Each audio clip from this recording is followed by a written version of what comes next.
Дэлхийн соёлын бие тусавд бүртгэгдсэн Монголын үндэсний уламжлалт спорт тоглоом Шагаан харвааны ёс жаягийг Ахмад Үесийн өвлөн авч суралцах, ардын уламжлалт Шагаан харвааны наадгайг аймаг орон нутагтаа сурталчлах, мянган харваачийн ууханд дүүргэж хангаа дэлхийг баясгах, ламын гиганы их тойром 2018 мянган харваачийн чуулган Шагаан харва 2018 оны 9-р сарын 14-өөс 16-ны өдрүүдэд Баян хонгор аймгийн өргөн ширэгт болох гэж байна.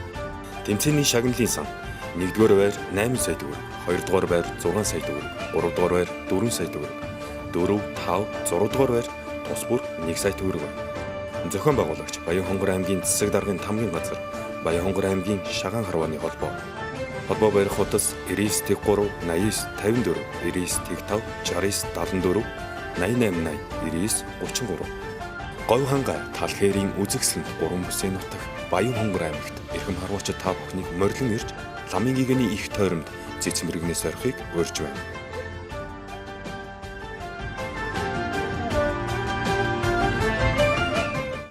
(2017-оос 2018 оны хичээлийн жилд Баян хонгор аймагт төрийн өмчийн 29 сургууль, төрийн болон хувийн өмчийн 35 цэцэрлэг үйл ажиллагаа явуулж, сургуулийн өмнөх боловсролд нийт 7890 хүүхэд, ерөнхий боловсролын сургуульд 16703 хүүхэд суралцсан байна. 2017-оос 2018 онд манай аймагт 12 дугаар ангийг 1190 хүүхэд төгсөж, эсэлтийн ерөнхий шалгалтад 1090 гаруй сурагч оролцсноос тэдний авсан дундаж оноо 497.7 буюу улсын дунджаас 13 оноо дутуу байжээ. Мөн энэ оны улсын шалгалтын дундаж үзүүлэлтээс харахад улсын дундаж гүйцэтгэлээр бага боловсрол 76.2%, суур боловсрол 75.8%, бүрэн дунд боловсрол 82.6%. Гэтэл Баян хонгор аймаг бага боловсрол 69.4%, суур боловсрол 69.2%, бүрэн дунд боловсрол 77.2% шалгагджээ. Энэ нь улсын дундаж гүйцэтгэлд хүрэхгүй байгаа юм. Эсэлтийн ерөнхий шалгалтын үзүүлэлтээр Баян хонгор аймаг улсын хэмжээнд боловсролын чанараар 21-р байранд орж, хамгийн муу боловсролын чанартай аймаг болоод байгаа юм. Багш нарын байх хурлын гол сэдэв бол энэ боловсролын чанарын асуудал байлаа. За өнгөрсөн хичээлийн жилийн хувьд бол одоо манай аймгийн одоо ерөнхий шалгалт болон боловсролын чанарын үнэлгээний шалгалтын үнэлгээ бол нэлээд доогуур гарсан үнэлгээтэй байгаа. Бид бүхэн одоо энэ дээр одоо анализ хийж одоо цааш яах вэ гэдэг зүйлээр анхаарал ажиллах шаардлагатай гэдэг энэ хурлаас тодорхой багш нар бүгд ярьлаа. Ер нь бол одоо бас бид одоо сурлагын одоо амжилтын акцийг гаргахын тулд хүүхдийг зөв төлөвшүүлэхийн тулд бол одоо багш нартайгаа сургуулийн удирдлагуудаа бас нэг баг болж ингэж бүгд одоо цогцоороо энэ бол ганцхан Ахлах ангийн одоо 12 дугаар ангид хичээл заадаг багш нарын үүрэг биш. Энэ бол ерөнхийдөө бага ангиас эхлээд дунд анги Ахлах ангийн хүртэлх одоо цогц бодлогоор одоо хүүхдийн хүмүүжил төрөс сурлагын мэдлэг чадварын асуудал яригдах зүйл ёстой байна гэдэг зүйл дээр бид нэг санал нийлж чадлаа. Би өнөөдөр багш нартай ерөнхий боловсролын сургуулийн захирлуудтай боловсрол соёл урлагийн хамт олонтой би хатуу ярина. Өнөөдөр яагаад энэ боловсролын салбарын үнэлэмжийг улсын хэмжээнд ийм төвшөнд аваач? Хэн буруутай юм? Удирдах байгаа баг тухайн сургуулийг авч явж байгаа заахаргын нэгдлүүд, сургуулийн менежерүүд, сургуулийн захирлууд ажиллаа хийж чадахгүй шүү дээ. Зүгээр урсгалаараа яваа сурчсан хэн идэвхтэй байна тэр хүүхдэд л хичээл заадаг. Хэн тэр хойгуур өмөлдөг, тоодоггүй, анхаардгүй хүүхдүүдийн зөнд нь хайдаг. Нөгөө хүүхдүүд нь хүн юм болохоор бас хүүхд нэгээ дагаад уралдаан шалгалтанд ордог. Шалгалтанд ороод муу дүн авдаг. Эргээд энэ нь аймаг орон нутгийн нийт боловсролын салбарын нүүрцээрээ болж өнөөдөр юу гэдгийг 4 жилийн дараа байт юм уу? 2-3 жилийн дараанаас Баян хонгор аймгаас ихтэй сургуульд эсэл суралцж байгаа хүүхдүүдийг авдаг байгууллага гэж байхгүй болно шүү. Яагаад гэвэл ерөнхий боловсролын сургалтын төвшингийн чанар нь ийм дорой байсан чинь энэ мэрэгжилтийн хязгаар сайн болохгүй гэж. Энэ нь эргээд энэ хүүхдүүдийн амьдралд асар их хор нөлөө үзүүлнэ. Тус байх хуралд ерөнхий боловсролын сургуулийн захирал цэцэрлэгийн эрхлэгч заахаргын нэгдлийн ахлагч багш нарын төлөөлөл бүхий 150 гаруй хүмүүс оролцож багшийн өөрийн сэтгэл, ёс зүй, хандлага дутсан олон жишээг дурдж бид богшиж энэ мэд алдаанууд дотор хадгалах биш ярьж хэлж өөрчилж байж ирээдүйд үр дүн гаргана, өр хөвгтэй хөгжүүлнэ хэмээн тодорхой саналуудыг дэвшүүлж байлаа. Манай аймгийн элсдийн ерөнхий шалгалтанд 1090 сурагч оролцсон. Тэд нийтдээ 2800 68 шалгалт өгсөн байна. Тэгэхээр нэг хүүхэд дунджаар 263 шалгалт өгсөн байна. Өөрөөр хэлэх юм бол 3 хүрэхгүй хичээлээр шалгалт өгсөн байна гэсэн. Элсдийн ерөнхий шалгалтанд ороход. Тэгтэл хөрс зэрэгэлдээ Өвөр хангай аймаг 1400 сурагч шалгалтанд орсон. Тэд нийтдээ 4494 шалгалт өгсөн. Нэг хүүхэд дунджаар 321 хичээлээр шалгалт өгсөн. Тэгэхээр бидний яриад байгаа бэлтгэсэн хичээлээр ордоггүй. Өөр хамаагүй олон шалгалт өгсөнсөн болоод мэддэггүй хичээлүүдээр хичээлүүдийг сонгож шалгалт өгөөд энэ дээр бага оноо аваад ингээд оноо доош нь дотоод авдаг гэдэг юм Өвөр хангай аймагт жижиг жишээ нь байхгүй. Тэр манайхаас хүүхдүүд хамаагүй олон шалгалт өгсөн байна. Гэхдээ дундаж оноонд 520. Энэ хүүхэд 200 км-ийн цаана ийм амжилт үзүүлж байгаа. Элсдийн ерөнхий шалгалтын дүнгээр энэ жил 3-т орж тэрээс өмнө бол ерөөсөн дандаа 1-2 жагсдаг. Ийм билээхэн туршлага биднэрт байна шүү дээ. Яагаад энэ сургууль руу сурагчдаа хүүхдүүд багш нарыг явуулж багш солилцооныхоо хөтөлбөрийг хэрэгжүүлээд тэдний туршлагыг аваад орон нутагтаа нэвтрүүлээд ингээд ажиллаж болдгүй. Тэгээ бас боломжийн мөнгөтэй бизнес эрхэлдэг ийм хүмүүс нь хүүхдүүдээ хот руу яваад хотод нэг орон сууц авч өгөөд тэнд хүүхдүүд нь эцэгхээ хараа хяналтгүй ингээ бас нэг 50 хүүхдүүд үүсчихэд байгаа юм байна. Энэ бол бас нийгэмдэр болоод байгаа бодит асуудал. Энэний талаар бас бид тэр урсгалыг нааш нь татаж авчирч аймагтаа бас тэр хүмүүсийн эрэлт хэрэгцээнд нийцсэн шаардлаганд нь хүрхвэцээр сургуулийг яагаад байгуулж болдгүй юм. Хэрэглэгч болсон манай эцэгчүүд маань сайн сургуулийг хайж байна. Үнэхээр хайж байна. Энэний цаана маш олон зүйлүүдийг хэлээд байгаа биз? Манай сургуулиуд ямар байгаа хэлээд байгаа нэг үндэмж байна. Өшөө бас манай аймагт ямар зүйл хэрэгтэй байгаа, боловсролын ямар үйлчилгээ хэрэгтэй байгааг бас нэг хэлээд байгаа. Бас нэг илэрхийлэл байна гэж. Нэгдүгээр цөмөрөө архивч сохтуу хичээл заадаг багш нараас зөвлөгөө хийгээд хийжсэн санагдчихэв. Тэр хүн юу бийж байгаа вэ? Хүүхдээ юу гэж тэр 40 минут тийм сурчдаг. Яагаад сайн яагаад тэр багш нараас сургууль хийж чадахгүй вэ? Аймагтаа яагаад ёс зүйн багш нартаа хийж чадахгүй бэ? Заавал цаасан үеийг өргөдөлдөг. Тэгэхээр бүгд барилтаар амьдрал хүүхдүүд гэж миний хүүхдүүд гон сургууль гэсэн. Миний бэлтгэж авч байгаа баяр хөдөлгөөний шалгаар гон сургууль сууж байгаа. Эцэггүй хэрэгээ аягүй гон хийдэг. Үүнтэй лабораторийн сургуулийн багш нартай бид манай баяр хөдөлгөөний гэх юм байна.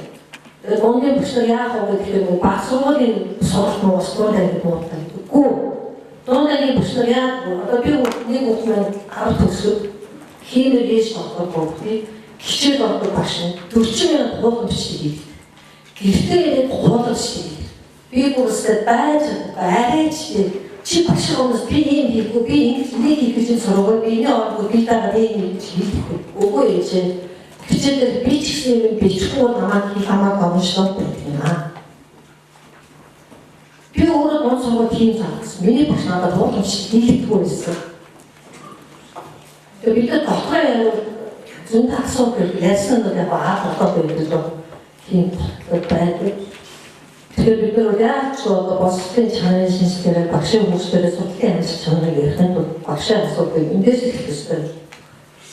Надад хэлэхдээ одоо нэг хичээл байгууллагыг баялаа сайн авах шийдвэр хийе. Гэсэн жил хайр шаардаа гадаад хийж шүү. Хашгирч шүү. Талаар хийж хансан юм шийдэж нэг мууч гэсэн шийдэж хийж байгаа. Гэхдээ бид нар 2 настай хүүхд, 5 настай хүүхд аваад тэр хүүхдийг зөв хөтөлбөрийн сургуулийн төлөө ажилладаг. Гэхдээ тэр хүүхд яг аймаг хэлбэр муу байлээ. Тэгэхээр хилэгтэй шүү. Газар хөгжил зүүн хичээлээ сайн байж штеп. Аймаг 5 талын авч бид хөгжүүлэх ёстой. Тэр багчдыг муу Чинсэн төлөө баялаад гадаа хувьшаахгүй. Монгийн багш нараас үүдтэй хүүхдүүдээ ерөөс мөнгө олгоод татсан багш нар багуу ороод тий. Одоо эцэг хийж штэ. Таны энэ хичээлээр ингэж хөтлөрөө энэ ахмад ингэж хөтлөрөө. Яг багш намын татлага өгч би хичээлээ босгоод хэдэн төгрөг 150 сая төгрөг төлбөртэй татсан юм чинь. Та тэр өгөө тэгэхээр таны үсээр юм уу гэж хийж штэ. Энэ багш нартаа хоёрдугаар ёстой юм лээ. Хариуцлага тооцооч юм. Та өнөөдөр тийм нийгэмд хэрэгцээтэй, тийм эргэлттэй, тийм агуу багш дараа багш шиг ажиллана. Сургалтын дүү байгуулалт ихтэй аа. Тэгээд таны нийгэм гэсэн бүгдөөсөө сайн азуур өнцгөөөр тань бүгдөө явж энэ асуудал зохицуулж өөрсдөө бусдаа бас өдөр дураад муу өдөр дураад болж шаардлага тавьсан өдөрлөг бас ардлагдахтай. Ус цогцолын багш нар ингэж ажиллаад бас манайд одоо яагаад болохгүй хандаад гарна шүү дээ. Хандаад болохгүй. Тэсгээр би шалгалтаа өнгөрсөн манай амьд цогцоор орчсон бол энэ 21-р байрны орлоо гэдэг энэ түн мэдээ гармагц одоо үнэхээр бүрэн зөвлөх бол уйлж бүрэн зөвлөж гэсэн хайрлахаар энэ мэдээ багшны хувьд боловсролын байгууллагын ажлын үнийн бол сонсогдсон харамсалтай. Гэхдээ мэдээж аливаа зүйлд гаргалгаа боломж байгаа. Яг гэвэл бид нар өмнөх жил 6-д орж ирсэн чинь энэ жил 21 дээр орлоо гэдэг чинь онцлогоо настай хийгээд бид юу дээр алдав гэдгээ ямар давуу тал байна уу, ямар сул тал байна уу бид нар юу дээр алдчих юу яаж хийх ёстой юм, хэн хийх ёстой юм, яаж энэ үр дүн хамтдаа бүртгэх ёстой вэ гэх маш сайн ингэж гаргаж ирвэл үнэхээр бид нар энэ амжилтууд авах боломжтой. Тэрнээс бол ийм хос савлахаар гэж бол угаасаа бас харьцангуй байхгүй шүү дээ. 6 байсан 21 рүү орно гэдэг бол ийм хүчтэй том савлага үүсэж байгаа гэдэг бол энэ нэг тодорхой хэмжээний судалгаанууд дээр одоо алдчихж байгаа би бол өөрөөр хэлбэл ямар хичээл дээр хамгийн бага аваа гэдэг асуудлуудаа маш сайн уншиж өвчнөө сайн уншиж чадах юм бол хэмжлэгээ тактикаа сайн хийж чадах юм бол чаднаа гэж бодож байна. Боловсролын чадрын асуудлыг сайжруулахдаа энэ салбарт насаараа ажилласан Ахмад сайн багш нарын арга ажиллаханаас залуу багш нарт сургаж дадлагжуулах, багш нарыг хөгжүүлэхдээ тэдний итүү хичээл зүтгэлийг үнэлж энэ хичээлийн жилд аймгийн боловсролын чадрын төвшинг ахиулахад төлөвлөгөө анхаарахаар тогтсноор багш нарын баг хурал өндөрлсөн юм. 9 сар гаргаад аймгийн засаг даргын зөвлөл хилцэн бүх ерөнхий боловсролын сургуулиудын захирлуудыг оролцуулна. Дөнгө үнэлгээг нь сонсно. Нэг бүгшсэн ийм одоо бүтэц дотор, бүрэлдэхүүн дотор гаднаас нь яаж хичээгээд гэрэлгээгээ оруулах чадахгүй байна.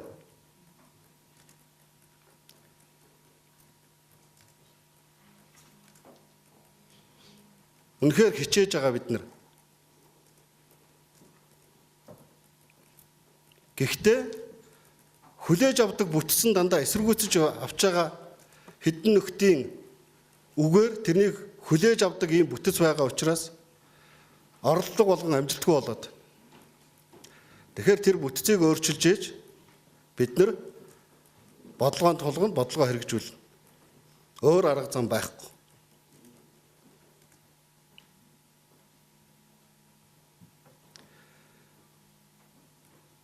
Нөгөө төгөөр энэ үнэлгээг хийгээд үцгтэй зэрэг багш нар дандаа үнэлгээ авч байгаа багш нар дандаа ихэнх нь нэгдэх жилдээ тэгээд дараа нь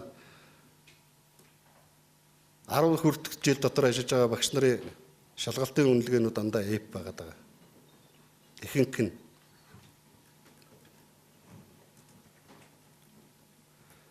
Тэгэхээр энэ одоо залуу багш нарыг яаж идэвхжүүлэх үү?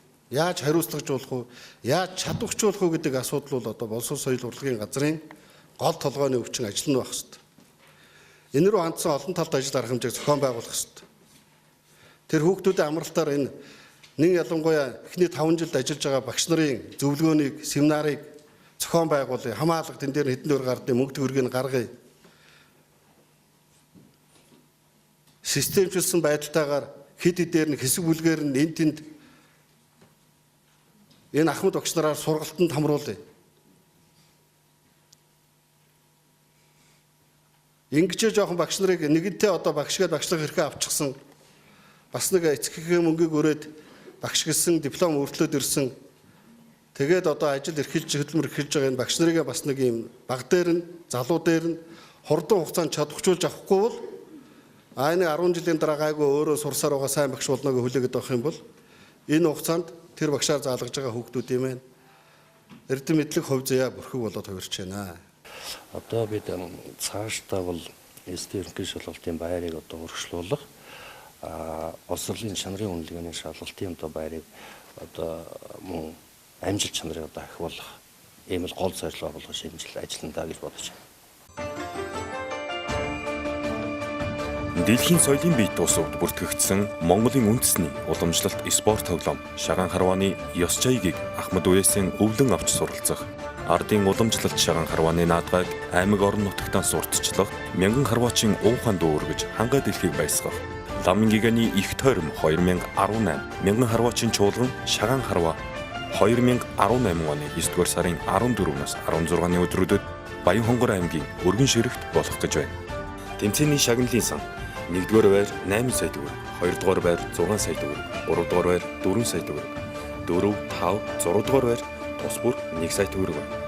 Зохион байгуулагч Баян хонгор аймгийн засаг даргын тамгын газар, Баян хонгор аймгийн Шагаан харвааны холбоо. Холбоо барих утас 99 3 89 54 99 5 69 74 88 80 99 33. Говь хангаа тал хээрийн үзэгсэлд 3 бүсийн нутаг Баян хонгор аймагт эрхэм харваачид та бүхнийг морилон ирж Ламын гиганы их тойромд цэцмэрэгнээс орхийг урьж байна.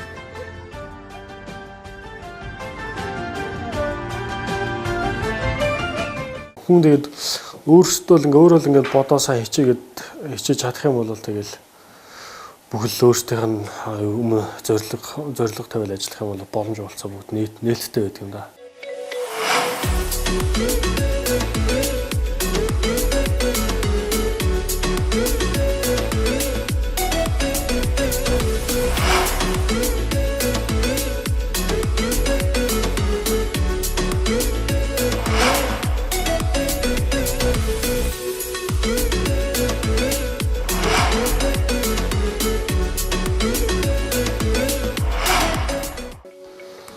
Намайг Бямдурч Баянлаа гэдэг. За би 2014 онд Хотчмаарам их сургуулийг төгсөөд улмаар Хотчмаарам Мамт хацсан им үйлдвэр болон Мамт хацсан имлэгт ажиллаж байгаад тэгээд 2017 оноос эхлээд одоо Баян хонгор аймагта Дэрс хэл нэртэй уламжлалт хааны имлийг нэр ажиллаж байна. Би одоо өөрөө Баян хонгор аймагт 10 жилээ сурт төгсөөд ингээд энэ нутгийн хүн өөрөө хоёрдугаар гэх юм бол би бол Улаанбаатар хотод бас юуны уламжлалтын имлэг нээж ажиллаж байсан да. Тэгээд одоо Улаанбаатар хотод ажиллахад ажиллаж байгаад ер нь тэгээд цаашдаа нутагтаа өөрийнхөө нутагтаа одоо ард иргэдтэй нутгийнхаа хүмүүст имчилгээг үзүүлэх гэдэг нэгдүгээр зорилгоо. Хоёрдугаарт манай аймагт болохоор ийм уламжлалт анаахны чиглэлээр нарийн мэрэгчээс ингээд сурт өгсөн хүмүүс маш ховор тийм байт юм байна гэж ийм судалж байгаад тэгээд аймагт ирж ажиллах болсон. За манай гэр бүлийн хүн бит хоёр болохоор ерөнхийдөө нэг мэрэгчлэр ингэж сурч төгсгөөс хүмүүс. Тэгээд одоо жилийн өмнө их нэрт гэр бүлийн хамтгаа ярьж байгаад тэгээд энэ нутагтаа очиж үйл ажиллагаа имлэгийн чиглэлээр мэрэгчлэр ажиллая гэдэг ингээд зорилго таваад ирцгээсэн байгаа. Тэгээд одоо энэ аймагт ирээд хэдийн мэрэгжлийн хугацаа өнгөрөөд имлэгийг ингээд ажиллуулад ингээд зорьсондоо хүрээд ажилласан ажиллаа ингээд явж байна. Цаашдаа ч гэсэн ингээд имлэгээ өршөө том өргөжлүүлж хэвдүүлэн имжлэх имлэг гээд цаашдаа өшөө том юм зорж мөнгө бодож явах юм да. Энэ уламжлалт анаахын гэдэг бол одоо миний үзэж байгаагаар бол хүний биеийг одоо эмгүү имчилгээ нэгдүгээр шүү дээ. Хоёрдугаарт нь Европын ангаах шиг ийм биеийн одоо юу гэдэг нэг өвчнийг имчилгээний тулд нөгөөд нөлөөлөх хөөс. Өөрөөр хэлэх юм бол хүнд одоо илэгний вирусын юм улаах юм бол тэр илэгнийх нь вирусын юм хотод маш сөргөөр нөлөөдөг. Уламжлалт анаахын болохоор энэ 5 мохотын зохицуулан дотор эрхтний үйл ажиллагааны хоорондын уялдаа холбоог нь маш нарийн гаргаж тэгээд энд нь тохирсон юм хоёр уруулсан юм маягаар имчилгээ маягаар ингэж өгч явдаг гэсэн. За жишээлх юм бол одоо юу гэдэг зүрхний юм өглөөх, зүрхэнд одоо ингэ тан өглөөх юм бол давхар бөөрөнд нь тэгээд ходоод нь заавал ингэж хавсруулж юм өгч юм. Энэ болохоор хүний бие махбодын дотоод уялдаа холбоогийн хоорондын хамаарлаас нь шалтгаалж иж ингэж хоорондын хэмжээний хооронд нь харьцуулж ингэж нэмжлж байгаа. Энэгээр их давуу тал болдог гэсэн. Яг нь мэдээж Европ оноох нь болохоор яаралтай тусламж одоо яаралтай хүн амин үеийн одоо үзүүлэлт амин үг нь авах нэг тийм яаралтай тусламжиндаа бол маш сайн үр дүнтэй. Гэхдээ явандаа тийм архаг уужиг олон жил өвдчихсэн юм өвчнүүдэд бол уламжлалтаа хоноор эмчилж ингэ явсан бол хамаагүй үр дүнтэй. Тийм болохоор ихэд уламжлалтаа явсан хамаагүй энэ чиглэлээр суралцж явж байгаа юм да. Тэгэхээр яг манай аймгийнхны хувьд бол ер нь аймгийн гэлгүй нийтлэг Монгол Улсын хувьд энэ юуны арцэг нурууны өвдөлттэй хүмүүс маш их байдаг. Нурууны суулт, хүзүүний шохоочлолт. Дараагийн дугаарт болохоор даралт, зүрх судасны үйл ажиллагаа. Тэгээд ходоод сүнсний үйл ажиллагаанаас нэлээд хямралтайгаар ингэж өсөж байна. За ерөнхийдөө яг уламжлалт анаахны үүднээс үзэх юм бол хүний өвчин одоо юу гэдэг дотор эрхтэй өвчин болгоно. Энэ ходоод хоол боловсруулах эрхтэн тогтолцооноос маш их үүдэлтэй гэж үздэг. Хамгийн энгийн жишээ нөх юм бол хүн хоол идээд тэр идсэн хоол нь бие шин бол задрах ёстой. Хүний хоолны шингэц буюу ходоодны үйл ажиллагаа зөвхөн ходоодны үйл ажиллагаар хэмжихгүйгээр цаашаа задраад энэ цаашаа юу гэдэг юм мах цус одоо биеийн дархлаа систем тэр болтлоо маш тийм олон 7 хоногийн хугацаанд боловсрдог. Тэгээд энэ 7 хоногийн хугацаанд боловсрч явах явцад нэг ямар нэгэн тийм өөрчлөлт саатлах юм уу буруу үйл ажиллагааны процесс нь өөрчлөгдсөнөөс шалтгаалаад тэгээд одоо юу гэдэг юм холестерол энтерүүсэд тэгээд цусны даалт гэсэн өвчин ч юм уу тийм өвчнүүд нэлээд илбэг өсөж байна. Жилийн хугацаанд бол бид нэг 1000-аад хүний үзлэг онцлогоог хийсэн. Мөн юу гэдэг 500 гаруй ерөөдөө 500 гаруй хүний барайцсал юм эмчилгээг хамруулсан. Юм манайхаар эмчилүүлсэн хүмүүсийн сэтгэл санаа бол маш өндөр сайн л байдаг. Бид ч гэсэн одоо хүмүүсийнхаа ингэж эрүүлжүүлэхийн төлөө чин сэтгэл гаргаж ажиллаж байгаа. Нэгдүгээрт бол ямар ч бас нэг юм уламжлалт анаахны хэвтүүлэн эмчилдэг имлэг аймагтаа нээж ажиллуулъя гэж бодож байна. Тийм. Энэ нь болохоор юу гэдэг эхний ээлжинд одоогийн байдлаар амралтаараар ингээд хүмүүс эмчилгээнд авахаар хүмүүс нөө хэвтүүлэн эмчилгээний имлэгийг маш их сонирхдаг. Асуудаг байнга одоо танаа хэвтүүлэн уцаар ч гэсэн асууж байдаг. Тэгээд тэрнээс гадна энэ хөдөө орон нутгаас ирсэн иргэдэд бас хэвтүүлэн эмчилдэг имлэг бол маш их чухал байна. Яагаад тэгэхээр одоо хөдөөс ирсэн хүмүүс ингээд айлт нэг 10 гаруй хоног ингээд хэвтээд айлт ингээд байгаад хэцүү. Тийм учраас хөдөө гэрээс ирээд шууд имлэг дээр манай имлэг дээр ингээд хэвтүүлэн эмчилгээ имлэг дээр ирэл эмчилүүлчихвэл хамаагүй өөрсдөд нь бас тухтай амар байгаа даа. Тийм.